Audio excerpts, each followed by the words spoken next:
नमस्कार, सी न्यूज़ भारत में आप सभी का स्वागत है। उत्तर प्रदेश का कौशाम्बी जिला जो खेती किसानी के नाम से जाना जाता है। कौशाम्बी जिले मंजनपुर इलाके म्योहर गांव में कुछ महीनों से लगातार शिकायत मिल रही है कि किसानों को नकली बीज और दवा खुलेआम बेची जा रही है। बड़े बड़े ब्रांड कंपनी का नाम बताकर किसानों से मोटी रकम ली जाती है और नकली बीज दे दिया जाता है। जब म्योहर गांव के रूपेश सिंह, पुष्पकार सिंह, महेंद्र और बुद्धसेन अन्य लोगों ने सी न्यूज़ भारत के पत्रकार नवदीप त्रिपाठी से बात की तो पता चला कि नकली बीज और दवा 700 से 800 तक बेची जा रही है। देखिए रिपोर्ट। जैसा कि आप जानते, मैं जिला कौशाम्बी कुछ गांव में सर्वे हो रहा है। यहाँ पे देखा जा रहा है कि किसानों की कुछ शिकायतें हैं और शिकायत किस तरह की, ये शिकायत किसान ही बताएंगे।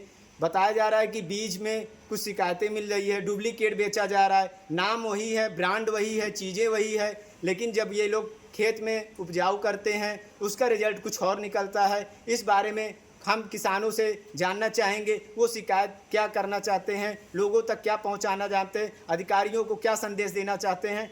सर आप बताइए, आज आपने बताया कि इसमें ऐसी ऐसी शिकायतें मिल रही हैं, तो इस बारे में शुरू से आप बताइए, क्या आप शिकायतें बताना चाहते हैं? मैं इस समय 11 बीघे खेती कर रहा हूँ, जिसके लिए मैंने बीज यहाँ पे खरीदा, जो कि लोकल बीज मुझे दिया गया। लोकल बीज में पन्नी पैकिंग सब कुछ हुई थी, लेकिन उसके बाद में खेत में हमने 10 बीघे की बेहन की, 7 बीघे के लिए पूरा हुआ, 3 बीघे मैंने दूसरे बेहन मांग के की।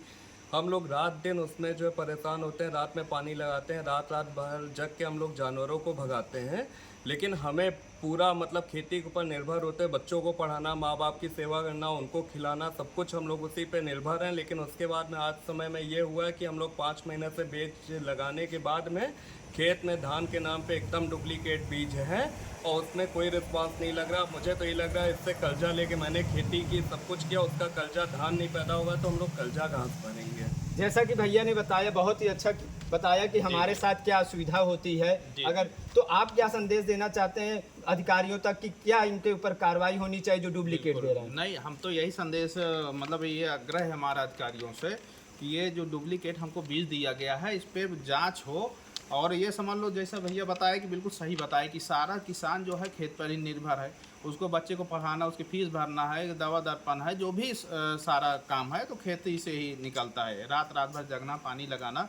अब देखिए, इसमें मैं आपको दिखा सकता हूँ। ये पहले का बीज हमारा लिया हुआ है 2023 और 24, और ये 24 और 25 का है, जिसमें पहले साल का लिया हुआ उसमें सीधे सीधे शक्ति सीड ताज धान होता है, उसमें ताज लिखा हुआ है जो रायपर में है, और बीज लिखा हुआ है, और इसमें लिखा हुआ है ताज लिखा हुआ है और बीन लिखा हुआ है। ठीक है, अब किसान है, रायपर ऊपर से देखे और दुकानदारों के भरोसे पे ले लिया जाता है, यहाँ ठीक है।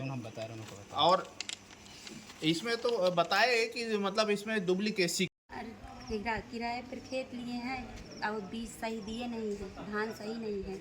बच्चों को शहर में पढ़ा रहे हैं, कहाँ से कहाँ पूर करें। दुकानदार से बोल रहे हैं तो वो कुछ सुन नहीं रहा है। दुकानदार में ये कितने का लगभग लागत से मिलता है जो बीज है? अब हमको ये नहीं मालूम है, हस्बैंड लाए हैं और लेकिन पूरा पैसा दे के उनको लाए हैं। आपका नाम? अनीता सिंह। गरीब आदमी, मजदूर आदमी हैं, हमारे पास कुछ नहीं है। हम कर्जा लेकर मतलब झुड़कर खेत लेके मतलब किसी तरह से बाल बच्चा मतलब पाल रहे हैं, और उसमें हमको बीज गलत दे दिया गया है। उसको मतलब नहीं पैदा होगा तो हम 15-15, 16-16 हज़ार के झुड़कर खेत लेके हमने उसको लगाया, वो पैदा नहीं होता तो हमने कम से कम 55,000 रुपया हमारे पास घुस गया, और हम मतलब अब गरीब आदमी मर जाएंगे, जिंदा रहेंगे। 25 रुपये 30 रुपये किलो का धान, ठीक है, जिससे किसानों की पूरी आमदनी तो जाती है, उनका जो घर में पैसा रहता है वो भी चला जाता है, कर्ज में अलग से आ जाते हैं। तो सरकार से यही निवेदन है कि इन लोगों की जांच करके इन लोगों को कुछ ना कुछ पनिशमेंट ज़रूर दें। जैसा कि आप सुने, किसानों ने अपनी बातों को बताया कि सरकार से कैसे इन पर जांच करें। और देखा जाए तो बिना जीएसटी के कुछ ऐसे दुकानें हैं, बिना जीएसटी के इन किसानों को बीज देते हैं या दवाइयाँ देते हैं, उसकी कोई जांच नहीं होती। अधिकारी आके यहाँ से घूम के चले जाते हैं, क्या बात करते हैं, किस चीज़ की जांच करते हैं। अगर इन किसानों की बात वहाँ तक जाती है तो इसकी पूर्ण रूप से जांच हो और इनकी जो मेहनत हो उसका परिणाम अच्छा मिले। सी न्यूज़ भारत के साथ नवदीप अब त्रिपाठी। एक चीज फिलहाल इस खास रिपोर्ट में बस इतना ही। देश दुनिया की तमाम खबरों की जानकारी के लिए आप देखते रहिए सी न्यूज़ भारत। हर खबर आपके साथ, आपके हाथ।